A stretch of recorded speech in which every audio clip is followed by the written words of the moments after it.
What about the moral responsibility, though, of Western countries that have contributed to the destabilization of the region, the meddling, the military interventions, not to mention the arms sales that continue as we speak? But who are the people who intervened most in It Syria? isn't just Iraq. Hang on. Let me answer it.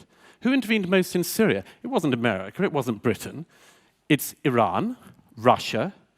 You're about to watch Douglas Murray's speech on global immigration crisis delivered in Qatar in 2019. Murray eloquently articulates the complexities surrounding global immigration and sheds light on the repercussions of how Europe and the United States currently grappling with unclear immigration policies. Thank you very much. It's a great pleasure to be with you here in Doha.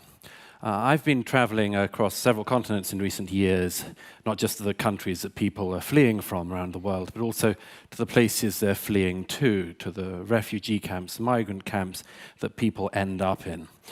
And I've been struck by so many thoughts during this time, but one of them is that there are so many utopian dreams that occur. People dream that you could live in a borderless world on one hand. Other people pretend you could just stop anyone coming. These are impossible dreams, but somewhere in the middle of them is something we need to aim for. And one of the ways I've started to realize that we need to think about this is in the following terms, not about right or wrong or, good and bad. I'm a good person, you're a Nazi. It's too easy. What we need to think about with this is that we're in a situation with migration talking about competing virtues. There are two virtues in this whole debate that are in serious competition, not just between people, but within all of us. The first virtue, I would say, is the virtue of mercy, the desire to be merciful to our fellow human beings who are suffering. And we all feel that. Everybody should feel that. But there is also another virtue here, the virtue of justice. And that's not just justice for people fleeing countries, but justice for people in the countries that they are fleeing to. We can't ignore those two parts. We need to recognize that's what's going on here. This is why it's so difficult, and the debate goes down the middle of all of us. So look, there are so many questions we need to think about if we're going to address this. And I'm so glad, by the way, this isn't a debate, because this is a very not debatable issue. But why we need to think about this. Let me give you just 6 examples of things we need to think about much more deeply than we have. The first is this. I would suggest it is very obvious that the developing world cannot move to the developed world.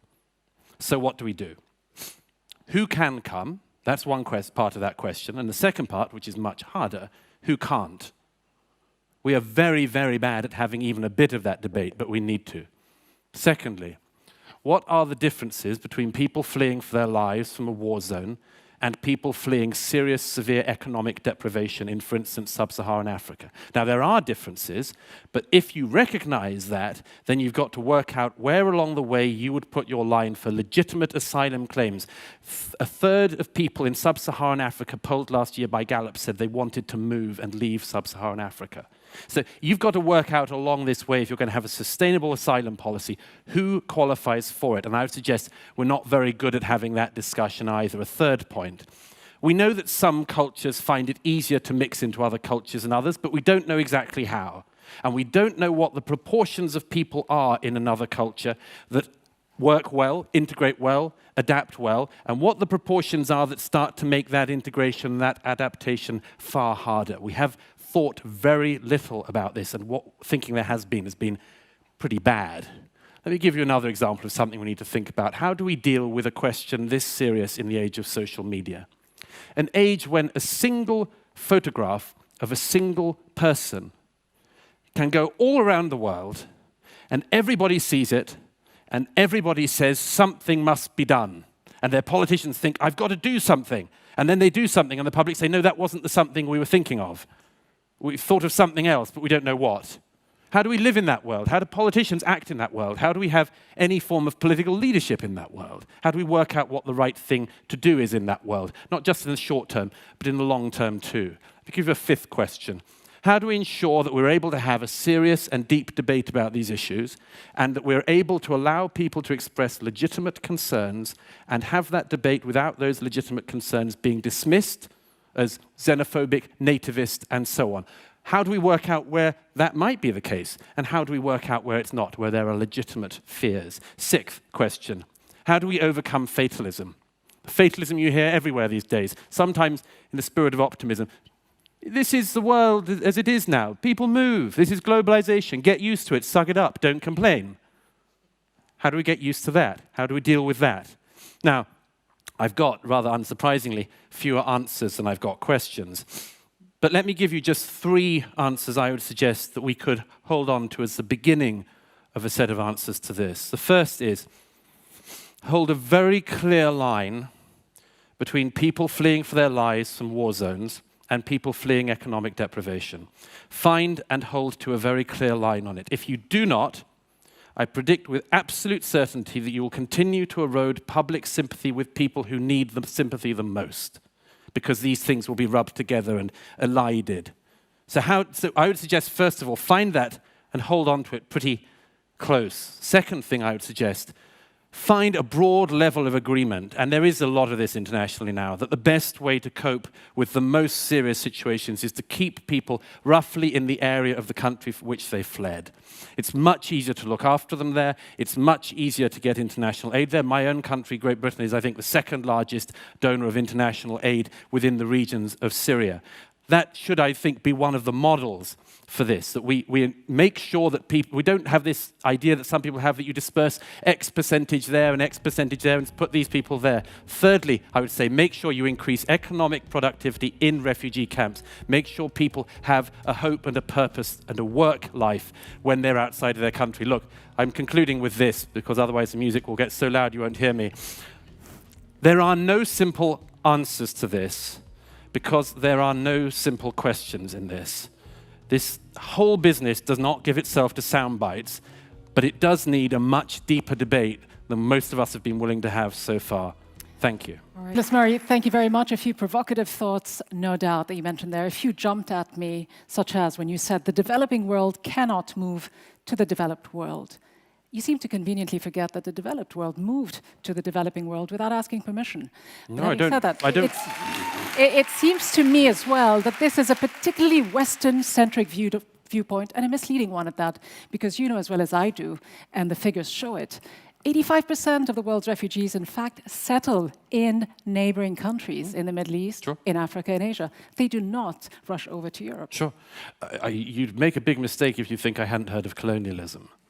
You don't seem to address it in any And I'd way. also suggest, by the way, that I don't know how long we're going to go on about colonialism for. I'm happy to do it as long as you like, but let don't me we just. have to be factful, though? Well, Don't we have to be? But also, don't think, careful about don't facts, think, if I about may say history. so, that colonialism was just a Western thing. What was one of the largest and most significant empires in history but the Ottoman Empire? Do we talking say about- that Turkey has to do something like the West to deal with That's this? not the issue. You brought up colonialism. You are talking about the Western view that they should stay where they belong. I'm saying that it seems to me to be much wiser that if you have a very large humanitarian crisis in, for instance, Syria, you try to make sure that people remain in the area. This isn't say all of them, But it is more likely. I absolutely agree they do. I've I mean, seen look it at firsthand. Turkey, What I'm suggesting. 3.5 million refugees. Look at Lebanon and Jordan per capita. What the I'm countries that have suggesting the to you most. In is- fact, in Lebanon, you've got 1 in every 4 person living in that country is Absolutely. a Syrian refugee. Absolutely. So to suggest they're not doing very much is just being misleading, being dishonest. Believe me, I'm not being misleading.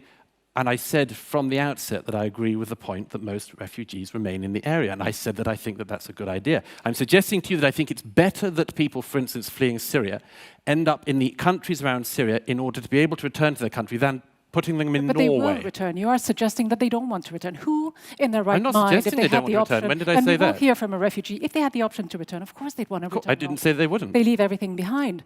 But you seem to also be oblivious to another important fact that I just want to throw at you before we go to a video clip that I want to show you.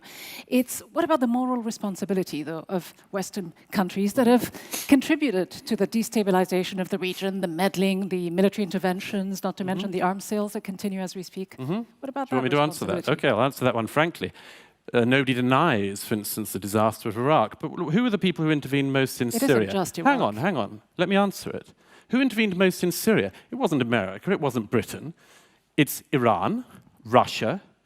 It's, among others, countries, including the one we're in and others You're around deflecting. the Gulf before, here. Before we got to Let's Syria, face we it, had that Iraq, they- we had Libya, we had many Countries in this instances. neck of the woods were much more involved in the Syrian civil war than my country was. Well, you're also so do pouring you want to money take at some it, aren't you? responsibility for that? Do I you want think- to take more I think refugees blame here can in Qatar? certainly Do you can want to go take around. more in the Gulf? No one Right. is immune to any sort of criticism. well, but we're talking I'm about glad to hear the it. Western countries, the British countries, the British What countries. did Britain do in We're Syria? talking about, but again, this idea that we have to safeguard our values. where does mercy fit in that? Not just mercy, but the obligation, the legal obligations of states toward refugees. I'd suggest that we all make sure we don't shift responsibility. There is a responsibility to everyone. That would include the state we're standing in now, wouldn't it? It would include all the states in this region. It would include the brother states. It would include the Ummah. It would include everybody. It wouldn't just be the Italians. Now, the Italians, by the way, and let me just finish this point. That's a valid issue, but let me respond to it, because you mentioned the states of the region. It's a valid issue, but unlike the European countries, allow me to just make this point, unlike the European countries, I'll respond to two points. They are not parties to the 1951 Refugee Convention. So the legal obligations are, well, it's just a fact. Conveniently, isn't it? But I'll let you carry on. But this means that countries that are signatories to the Refugee Convention get more blame and more assumption that they are going to have to hold more of the burden than countries that didn't. And I'm suggesting to you that nobody should be able to absolve themselves from blame. But if you go to Italy now, and I don't know when you were last there, but it is not the case that this is going well in Italy, either for the migrants who are arriving or for the Italian population. Isn't it because the resources are not being poured into this? Let's face it, the policies are not there, the resources aren't there. I see these people when they arrive, I follow their stories. It is not the case just that they don't, you know, the local populations in Italy I've been to Lampedusa, I've seen the boats coming in. The local populations are extremely generous. They are extremely kind to the people. Most of the populations in Europe, let's just not have this idea that Europeans are somehow incredibly cold-hearted.